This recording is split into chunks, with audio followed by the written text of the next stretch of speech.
हाय, मैं हूँ अमृता। मूवी की शुरुआत में हम टोक्यो शहर में बसे एक याच को देखते हैं जो खाली पड़ी हुई थी, लेकिन कुछ लोग उसमें कुछ खोज कर रहे थे और उन्हें एक आदमी के जूते और कुछ डॉक्यूमेंट्स मिलते हैं। वो लेकर वो जा ही रहे होते हैं, तभी अचानक से पानी में से तूफान आने लगता है। एक बहुत ही बड़ी एक्वालाइन नाम का टनल टूट गया था, जिसे बहुत सारा खून पानी जैसे बह रहा था। हम मिस्टर कोरीसावा को देखते हैं। वो एक अर्जेंट मीटिंग बुलाकर अपने टीम को बताते हैं कि टनल में 5 ब्रेकेज हुए हैं और हर जगह पानी भर गया है। साइंटिस्ट देख ही रहे होते हैं कि ये अर्थक्वेक है या इरप्शन, किसी को कुछ भी समझ नहीं आता।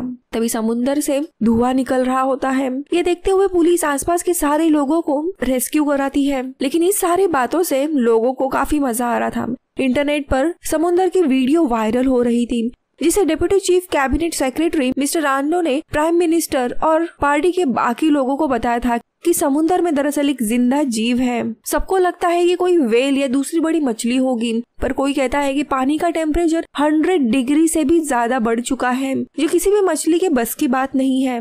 इसके चलते कैबिनेट मीटिंग बुलाई जाती है। मीटिंग हॉल में जब सब लोग न्यूज देख ही रहे होते हैं, तब उन्हें बहुत ही बड़ी पूंछ दिखाई देती है, जो ऑफकोर्स किसी मछली की नहीं हो सकती। कोई अननोन नया पाया गया लाइफ फॉर्म था, जिसके बारे में किसी को भी कुछ पता नहीं था।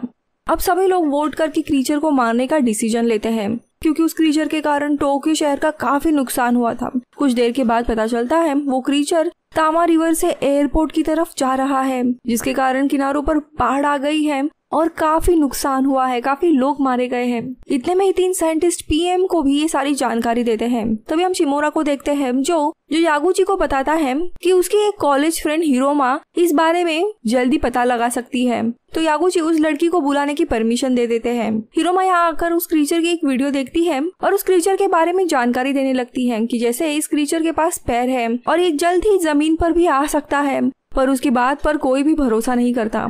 तो यहाँ पे हम देखते हैं बाढ़ के कारण पूरे शहर में तबाही मच जाती है और देखते देखते वो क्रीचर पानी से जमीन में आने लगता है। लोग अपनी जान बचाकर वहाँ से भागने लगते हैं। वो क्रीचर हर जगह तबाही मचाई जा रहा था। डिफेंस मिनिस्टर ने तो इमरजेंसी डिजास्टर कंट्रोल टीम भी बनाई। देखते ही देखते पूरी दुनिया में इस क्रीचर की खबर फैल गई। उस क्रीचर को जल्दी ही मारने के ऑर्डर्स दिए जाते हैं। लोगों को सेफ जगह पहुंचाकर सारी जगह खाली की जाती है, लेकिन काफी लोगों की जान चली गई थी। पीएम भी इमरजेंसी घोषित कर देते हैं। कुछ ही देर के बाद हेलीकॉप्टर में एयरफोर्स उस क्रीचर पर हमला करने के लिए निकल पड़ते हैं। पायलट हमला करने ही वाले थे, मगर उन्हें क्रीचर के थोड़ी दूर पे कुछ लोग दिखाई देते हैं, जिन्हें बचाने के चक्कर में मिशन को कैंसिल करना पड़ता है। उसके बाद वो क्रीचर वापस समुद्र की ओर बढ़ता है और चला जाता है। अब यहाँ पे समुद्र में उस क्रीचर की तलाश जारी थी। यागुची ने ये सब कुछ देख अपनी एक अलग रिसर्च टीम बना ली, जिसमें शहर के सारे इंटेलिजेंट लोग थे। एक लड़का बताता है कि उसके कंपनी ने उस क्रीचर के शरीर से कुछ फ्लूइड लिया था एंड वही वो टेस्ट कर रहे हैं, और इसके अलावा बाकी के सारे सैंपल्स यूएस भेज दिए गए हैं ताकि जल्द से जल्द इस क्रीचर के बारे में पता चले। लेकिन सबके सामने एक सवाल आता है कि इस क्रीचर को इतनी ज्यादा एनर्जी मिल कहाँ से रही है, जिसपे हिरोमी को एक बात याद आती है कि उसने पानी का टेम्परेचर 100 डिग्री तक कर दिया था, यानी इसे एनर्जी शायद न्यूक्लियर फ्यूजन से मिल रही है, यानी किसी न्यूक्लियर रिएक्टर से ये एनर्जी ले रहा होगा। लेकिन ये होना इम्पॉसिबल था और कुछ ही देर के बाद उन्हें पता चलता है कि क्रीचर सच में आसपास के न्यूक्लियर रेडियो एक्टिव से एनर्जी लेता है।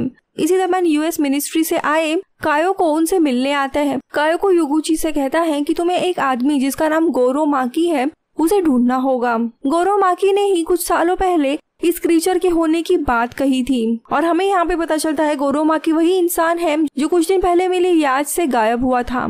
उसने याच पर जो डॉक्यूमेंट छोड़े थे उसमें उसने इस क्रीचर के बारे में काफी इन्फॉर्मेशन दी थी। उनमें एक पेपर भी था जिसमें लिखा हुआ था कि मुझे जो करना है मैंने कर दिया है, अब तुम्हें जो करना है वो तुम करो।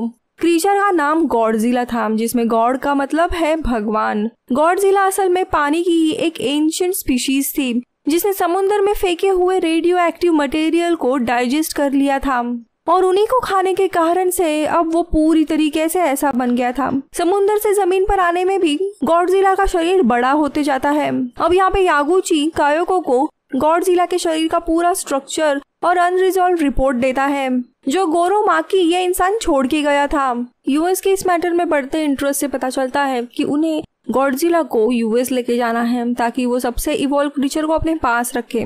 यहाँ पे यागुची के ऑफिस में डिस्कशन में ये बात सबको खाई जा रही थी कि आखिरकार ये गॉडजिला अचानक से बाहर क्यों आया। थ्योरी के मुताबिक गॉडजिला एक रेडियो एक्टिव मटेरियल से म्यूटेट होते गया। उसे खुद के शरीर को ठंडा रखने की पावर भी है, पर म्यूटेशन के कारण उसका शरीर ज्यादा ही ठंडा होते गया, जिसे गर्मी देने के लिए उसे पानी के बाहर आना पड़ा। यहाँ पे खतरे से अनजान लोग गॉडजिला को भगवान का रूप समझकर उसे ना मारने के लिए प्रोटेस्ट करने लगे थे। अब कुछ दिनों के बाद गॉडजिला वापस पानी से बाहर सागामी बे के यहाँ पे आ जाता है। इस बार गॉडजिला पहले से ज्यादा साइज में बड़ा होकर खतरनाक हो गया था। लोगों को तुरंत अंडरग्राउंड रहने के ऑर्डर दिए जाते हैं। रेडियो एक्टिव से बने गॉडजिला को रोकने की जरूरत थी, वरना उसके कारण बहुत ही ज्यादा तबाही होने वाली थी। पीएम अपने फोर्सेस को गॉडजिला पर पूरी तरीके से अटैक करने की परमिशन देते हैं ताकि वो टोक्यो तक आ ना पाए। Fighter planes, army, tank, bomb, missile, machine, सारे सब कुछ लेकर गॉडजिला पर अटैक करने लगते हैं। लेकिन गॉडजिला इतना स्ट्रॉन्ग था कि उसे एक खरोच भी नहीं आती। जापान की पूरी फोर्स और हथियार नाकाम हो गए थे। रात होते होते यूएस फोर्स आर्मी आ जाती है। उनके पावरफुल अटैक होने के कारण अंडरग्राउंड लोगों को भी जल्द से जल्द हिलाना पड़ता है। भगदड़ मच जाती है, लाइट्स भी चली गई थी। यहाँ पे पीएम की बिल्डिंग भी अटैक के बीच में ही थी, इसीलिए हेलीकॉप्टर से उन्हें भी जाना पड़ता है। यागुची भी अपने कार में ही थे और तभी पहली बार वो गॉडजिला को देखते हैं। इतने में ही यूएस गॉडजिला पर अटैक शुरू कर देता है और पहली बार गॉडजिला के शरीर से खून आने लगता है। मगर दूसरे ही पल में हम देखते हैं दर्द के मारे वो काफी चीखता है और गॉडजिला अचानक से एक अजीब सी रोशनी निकालता है और अपने मुंह से वो आग उगलने लगता है, जिससे आधा शहर जल जाता है। उसके मुंह से इतनी तेज लेजर की लेयर्स निकलती है, पूरी बिल्डिंग, आसपास के प्लेन सबके टुकड़े हो जाते हैं। इसी बीच में पीएम का हेलीकॉप्टर का भी ब्लास्ट हो जाता है। गॉडजिला को अपने पास आते हुए चीजों के सेंसर्स लग जाते थे, इसीलिए वो अपने पीठ से ही काफी सारे लेजर लेयर्स निकालता है और सारी मिसाइल्स वो हवा में ही ब्लास्ट कर देता है। अब इतना पावरफुल क्रीचर को देख डिफेंस मिनिस्टर यागुची और यूएस मिनिस्टर कायो को भी हैरान हो जाते हैं। हर जगह आग के सैलाब आ गए थे और सब कुछ जलने लगा था। थोड़ी देर के बाद गॉडजिला की ताकत खत्म होने लगती है और वो शांत होने लगता है। यागुची को समझ नहीं आ रहा था कि अब वो इस शहर के बर्बादी को कैसे रोके। उसकी टीम एक सोल्यूशन निकालती है कि गॉडजिला के शरीर में बढ़ते ठंडक को पूरी तरीके से बढ़ाकर उसे फ्रीज कर दिया जाए ताकि वो खत्म हो जाए। मगर इस प्लान में भी काफी टाइम लगने वाला था, इसीलिए यूएस आर्मी फैसला करती है कि गॉडजिला को थर्मोन्यूक्लियर मिसाइल से ब्लास्ट कर दिया जाए, जिससे गॉडजिला खत्म हो जाएगा। लेकिन उसके साथ साथ पूरा टोक्यो शहर और शहर में रहने वाले लोग भी मारे जाने वाले थे। इसलिए डिफेंस मिनिस्टर यागुची और कायो को मंजूरी नहीं देते। यागुची की टीम पहला प्लान पर काम करने लगती है गॉडजिला को फ्रीज करने का, और इसीलिए 400 किलो का फ्रीजिंग गैस बनाने पे लग जाती है। यूएस ने भी टोक्यो को खाली करने के लिए 2 हफ्तों का समय दिया था। इतने में गॉडजिला अगर वापस जग जाता है तो उस पर मिसाइल डालनी होगी, लेकिन 2 हफ्तों से पहले ही यागुची को फ्रीजिंग गैस चाहिए थी। एक जर्नलिस्ट को गोरो माकी इस इंसान के बारे में पता चलता है। वो कहता है कि असल में गोरो माकी की जो पत्नी थी उनकी डेथ रेडियो एक्टिव मटेरियल के कारण हुई थी, जिसके कारण गोरो माकी काफी गुस्सा थे। इसीलिए उन्होंने इस बात से काफी रिसर्च की थी और उन्हें पता चला था कि गॉडजिला नाम का क्रीचर भी है, रेडियो एक्टिविटी के कारण म्यूटेट हो रहा है और शायद इसका हमला भी हो सकता है। ऐसे कई बार उन्होंने यूएस और अमेरिका गवर्नमेंट को बताने की कोशिश भी की थी, लेकिन दोनों भी गवर्नमेंट ने उसकी इस बात को नकारा और काम से निकाल दिया था। इसी बात से वो काफी गुस्सा हो गए थे। वो याच भी उन्हीं की थी और उन्हें नोट्स पर काम करते हुए वो अचानक से गायब हुए थे, लेकिन वो नोट्स अभी भी अधूरी थी और यागुची की टीम इन्हीं नोट्स के ऊपर भी काम कर रही थी। और कुछ ही समय के बाद उसके रिपोर्ट में दिए गए काफी सारी चीजों को वो सॉल्व कर देते हैं, जिससे पता चलता है कि गॉडजिला को फ्रीज करके ही खत्म किया जा सकता है। आगे ये भी पता चलता है गॉडजिला खुद ही इवॉल्व होता हुआ एक क्रीचर है और बिना किसी पार्टनर का वो खुद रिप्रोड्यूस कर सकता है। इस बात से डरते हुए यूएस अपना प्लान शुरू करती है और जापान को 2 दिन की मोहलत देती है कि वो 2 दिन में न्यूक्लियर अटैक कर देंगे, यानी थर्मोन्यूक्लियर ब्लास्ट। तो वही जापान का फ्रीजिंग गैस का प्लान अगले 3 दिन में शुरू होने वाला था।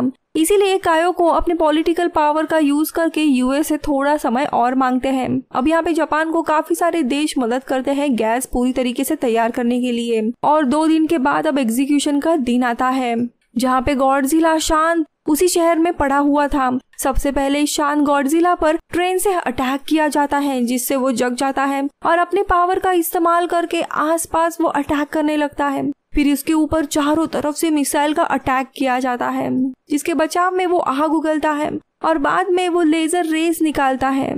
काफी देर के इस अटैक के बाद थोड़े ही समय में वो कमजोर हो जाता है और उसकी शक्तियां पूरी तरीके से खत्म हो जाती हैं।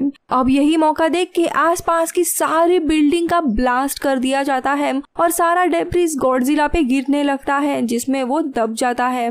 इतना सब कुछ होने के बाद जाके गॉडजिला की तरफ हाइड्रा गैस के क्रेन्स भेजे जाते हैं और पाइप की मदद से गॉडजिला के मुंह के आसपास गैस डालना शुरू हो जाता है। वो काफी कमजोर हालत में उधर ही पड़ा था, लेकिन थोड़ी समय के बाद गॉडजिला जग जाता है और अपने लेजर रेस छोड़ते हुए खड़ा हो जाता है। सब लोग डरने लगते हैं, लेकिन इतने ज्यादा गैस के कारण भी वो कमजोर हो जाता है। इसके चलते ट्रेन लाई जाती है और गॉडजिला के ऊपर बॉम्ब से हमला किया जाता है।